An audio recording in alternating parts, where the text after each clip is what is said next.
Bismillahirrahmanirrahim. Assalamualaikum warahmatullahi wabarakatuh. Alhamdulillah, pada kali ini kita dapat bersama-sama dalam slot Kultum, iaitu kuliah 7 minit sempena dengan program Ihya Ramadan yang telah dianjurkan oleh Surau Tazkiyah Desa Bestari. InsyaAllah pada kali ini slot saya ialah berkaitan dengan apa itu yang dimaksudkan dan apa itu yang kita akan berbahaskan tentang kelebihan Ramadan. Kelebihan bulan Ramadan merupakan bulan yang penuh barakah, bulan yang diturunkan kitab di dalamnya, iaitu kitab suci Al-Quranul Karim. Firman Allah Subhanahu wa taala, a'udzu billahi minasyaitonir rajim. Syahru Ramadan alladhi unzila fihi al-Quran hudan linnas wa bayyinatin minal huda wal furqan, yang bermaksud masa yang diwajibkan kepada kamu berpuasa itu ialah pada bulan Ramadan yang padanya diturunkan Al-Quranul Karim menjadi petunjuk bagi sekalian manusia dan menjadi keterangan-keterangan yang menjelaskan petunjuk dan menjelaskan perbezaan antara yang benar maupun yang salah. Dalam surah Al-Baqarah ayat yang ke-185, tuan-tuan. Dalam ayat ini Syekh Tantawi mensyarahkan ayat ini, tuan-tuan, dengan mendatangkan kata-kata Ibnu Katsir yang menyatakan bahawa Allah Subhanahu wa taala memuji bulan Ramadan ini daripada bulan-bulan yang lainnya kerana turunnya kitab Allah Subhanahu wa taala. Kitab apa, tuan-tuan? Kitab Al-Quranul Karim, tuan-tuan. Jadi, tuan-tuan, pada bulan Ramadan ini merupakan bulan yang dapat meningkatkan keimanan, ketakwaan, yang mana bulan Ramadan ini merupakan bulan pengampunan daripada Allah Subhanahu wa taala. Ini seperti hadis yang diriwayatkan oleh Abu Hurairah radhiyallahu anhu, sabda Nabi sallallahu alaihi wa ala alihi wa sahbihi wa baraka wasallam, man shama ramadana imanan wa ihtisaban ghufira lahu ma taqaddama min dhanbih, yang bermaksud barang siapa yang berpuasa pada bulan Ramadan dengan penuh keimanan dan pengharapan, maka akan diampunkan dosa-dosanya yang telah lalu oleh Allah Subhanahu wa taala. Dalam hadis ini juga, tuan-tuan, Al-Imam An-Nawawi berkata makna keimanan ini adalah seseorang itu bila mana ia membenarkan akan fadilatnya, dan maka pengharapannya pula adalah seseorang itu berpuasa kerana ingin mengingatkan Allah dan tidak melakukannya disebabkan ingin dilihat oleh manusia ataupun apa yang bertentangan dengan makna ikhlasan, tuan-tuan. Maksudnya di situ, tuan-tuan, bahawa puasa ni, tuan-tuan, adalah kita ni nak mengharapkan pengharapan Allah Subhanahu wa taala, bukan untuk mendapatkan pengharapan manusia itu sebagai salah satu daripada yang mana Allah Subhanahu wa taala ini akan memandang akan ketakwaan, keimanan kita di sisi Allah Subhanahu wa taala. Jadi itu, tuan-tuan, syarahan daripada hadis yang telah saya terangkan tadi. Kemudian, tuan-tuan, pada bulan Ramadan, bulan yang penuh barakah ini juga akan dibukakan pintu syurga seluas-luasnya oleh Allah Subhanahu wa taala, dan ditutup pintu-pintu neraka seperti mana yang diterangkan di dalam hadis yang diriwayatkan oleh Abu Hurairah radhiyallahu anhu, sabda Nabi sallallahu alaihi wa ala alihi wa sahbihi wa baraka wasallam, "Idza jaa Ramadanu futihat abwabul jannah wa ghulliqat abwabun nar wa suffidatis syayatin", yang bermaksud tak kala datangnya bulan Ramadan maka akan dibukakan pintu-pintu syurga dan akan ditutup serapat-rapatnya pintu-pintu neraka, dan syaitan-syaitan akan dibelenggu dengan rantai. Riwayat Al-Muslim, tuan-tuan. Ini, tuan-tuan, dalam mensyarahkan hadis ini, Al-Imam Badr Ad-Din Al-Aini dalam kitabnya menyatakan yang dimaksudkan dengan terbukanya pintu syurga itu kerana ketaatan yang banyak pada bulan Ramadan, iaitu ketaatan kita ni terlalu banyak kepada Allah Subhanahu wa taala pada bulan Ramadan ini, tuan-tuan. Begitu juga Allah Subhanahu wa taala akan membukakan juga pintu ibadah. Oleh kerana itulah jalan menuju ke syurga begitu mudah di dalam bulan Ramadan ini, kerana amal perbuatan kita ini mudah mudah diterima oleh Allah Subhanahu wa taala tuan-tuan. Sebab itulah sebegitu besarnya fadilat ini tuan-tuan yang Allah Subhanahu wa taala kurniakan kepada hamba-hambanya pada bulan Ramadan, bulan yang penuh dengan keberkatan dan rahmat daripada Allah Subhanahu wa taala. Baik, muslimat dan rahmat Allah Subhanahu wa taala. Kalau kita dapat lihat martabat orang yang berpuasa itu besar martabatnya tuan-tuan. Al-Imam Al-Ghazali mengklasifikasikan martabat dan darjat orang yang berpuasa ini kepada 3 bahagian.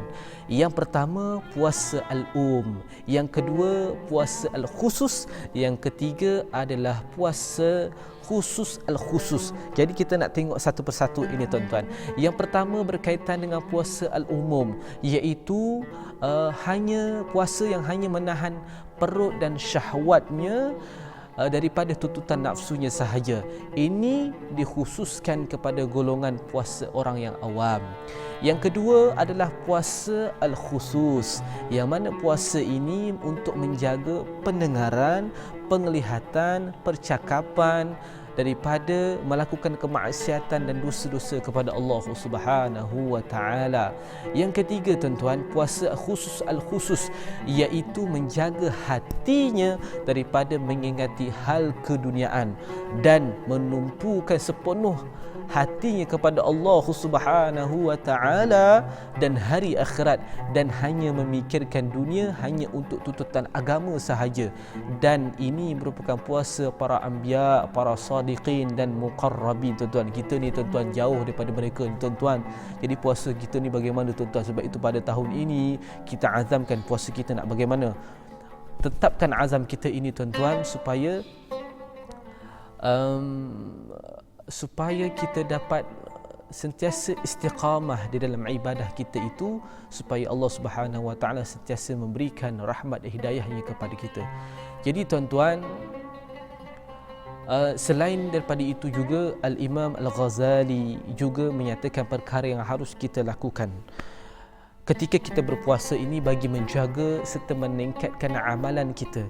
Yang di antaranya, yang pertama ialah kita hendaklah menundukkan pandangan kita daripada melakukan kemaksiatan dan tidak melihat kepada yang membalikkan hati kita kepada Allah Subhanahu wa taala. Apa dia tuan-tuan? Menunduk pandangan ini, menundukkan pandangan kita ni daripada melihat atau melakukan maksiat. Maksudnya kita ditunduk kepada Allah Subhanahu wa taala saja tuan-tuan. Jangan kita nak tunduk kepada nafsu syahwat kita.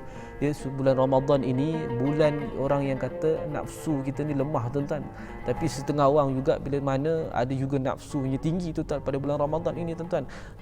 Yang kedua tuan-tuan, kita hendaklah menjaga percakapan kita daripada bercakap perkara yang sia-sia. Ya, seelok-eloknya kita memperbanyakkan zikir, membaca Al-Quran, membaca buku-buku ilmiah pada bulan Ramadan ini tuan-tuan. Apatah lagi berbohong, mengumpat, mencela dan sebagainya tuan-tuan. Yang ketiga, kita hendaklah menjaga pendengaran kita ini tuan-tuan. Pendengaran kita ni daripada perkara-perkara yang dilarang. Contoh fitnah memfitnah, mengata orang, kita duduk dengar. Jadi benda tu kita jauhkan tuan-tuan daripada bulan Ramadan ini tuan-tuan. Yang keempat, yang terakhir, kita hendaklah menjaga mata kita ini daripada melakukan dosa-dosa maksiat. Sama juga tuan-tuan, begitu juga perkara-perkara syubhah ketika kita berpuasa, iaitu kita kalau boleh digalakkan supaya kita ni berbuka dengan makanan yang halalan tayyibah, makanan yang halal lagi baik. Ya, jangan kita sekadar nak pergi sekarang ni bazar Ramadan memang dah tak ada tuan-tuan, tapi ada juga setengah bazar Ramadan yang online kan. Jadi tuan-tuan, eloknya kita ni makan makanan yang kita dah siap-siap dah masak di rumah tu tuan-tuan. Itu lebih baik dan lebih terjamin akan halalan tayyibahnya tuan-tuan. Jadi tuan-tuan, berdasarkan perkongsian kita yang telah saya kongsikan tentang berkaitan dengan kelebihan Ramadan ini, terlalu banyak tuan-tuan kelebihan Ramadan ini. Ya, beribadah pada siang hari dan malam hari, memperbanyakkan ibadah pada siang dan malam. Siang kita berpuasa, tuntutan berpuasa itu kita lakukan dengan sebaik-baiknya. Pada malam pula kita dengan solat tarawihnya, solat witirnya, qiyamul lailnya, kita perbanyakkan amalan-amalan kita pada bulan Ramadan. Akan kelebihannya itu menggandakan lagi pahala kita pada bulan Ramadan. Jadi kita jauhkan juga daripada berbuat maksiat kerana ditakuti dengan dosa maksiat itu juga Allah akan melipat gandakan dosa kita, seperti mana Allah melipat gandakan pahala bagi orang-orang yang bertakwa pada bulan Ramadan. Jadi tuan-tuan, seperti mana firman Allah Subhanahu wa taala dalam surah Al-Baqarah ayat 183, a'udzubillahi minasyaitonirrajim. يا أيها الذين آمنوا كتب عليكم الصيام كما كتب على الذين من قبلكم لعلكم تتقون. Yang bermaksud, wahai orang-orang yang beriman, kamu diwajibkan berpuasa sebagaimana diwajibkan ke atas orang-orang yang dahulu daripada kamu itu berpuasa, supaya kamu bertakwa kepada Allah Subhanahu wa taala. Jadi tuan-tuan, maka Allah Subhanahu wa taala akan mengangkat darjat serta memberikan kedudukan yang tinggi kepada hamba-hambanya yang dapat menjaga, memperbanyakkan amalan pada bulan Ramadan, khususnya bila mana bulan Ramadan ini dikhususkan kepada kita dengan pahala yang berlipat-lipat kali ganda tuan-tuan. Jadi tidak ada alasan bagi kita untuk mencari alasan untuk tidak beribadah pada bulan yang penuh keberkatan ini tuan-tuan. Jadi saya akhiri tuan-tuan dengan hadis yang diriwayatkan oleh Abu Hurairah radhiyallahu anhu, bahawa Nabi sallallahu alaihi wasallam bersabda, yaqulullahu azza wa jalla يقول الله عز وجل الصوم لي وأنا أجزي به يدعو شهوته وأكله وشربه من أجلي. Yang bermaksud, Allah Subhanahu wa taala berfirman, puasa itu tuan-tuan untukku dan akulah yang akan membalasnya. Ia meninggalkan syahwatnya, makan dan minumnya kerana aku. Riwayat Al-Bukhari tuan-tuan. Jadi tuan-tuan, sekadar itu perkongsian kita pada slot kali ini. Mudah-mudahan kita dapat meningkatkan amal ibadah kita pada bulan yang penuh barakah ini tuan-tuan. Walaupun dalam musim COVID-19 ini tuan-tuan, ada halangannya, kita tak dapat untuk solat tarawih bersama-sama di surau, di masjid, di musalla, tidak dapat juga iftar bersama-sama dengan rakan-rakan kita. Akan tetapi ada hikmahnya Allah Subhanahu wa taala berikan kepada kita pada Ramadan kali ini. Mudah-mudahan kita ambil hikmah tersebut dan kita jadikan pengajaran dan jadikan sebagai pedoman untuk kita memperbaiki dan mendekatkan diri kita kepada Allah Subhanahu wa taala. Mudah-mudahan Allah Subhanahu wa taala mengampuni dosa-dosa kita pada bulan yang penuh barakah nanti, bulan Ramadan, bulan yang penuh barakah. Jadi tuan-tuan, tingkatkan amalan, tingkatkan ketakwaan. Mudah-mudahan kita dimasukkan nanti di syurga Allah Subhanahu wa taala bersama dengan junjungan besar kita Nabi sallallahu alaihi wa ala alihi wasallam. Sekadar itu tuan-tuan perkongsian saya pada kali ini. Aqulu qawli hadza wa astaghfirullahal azim li wa lakum wa lisairil muslimina wal muslimat wal mu'minina wal mu'minat. Wassalamu alaikum warahmatullahi wabarakatuh.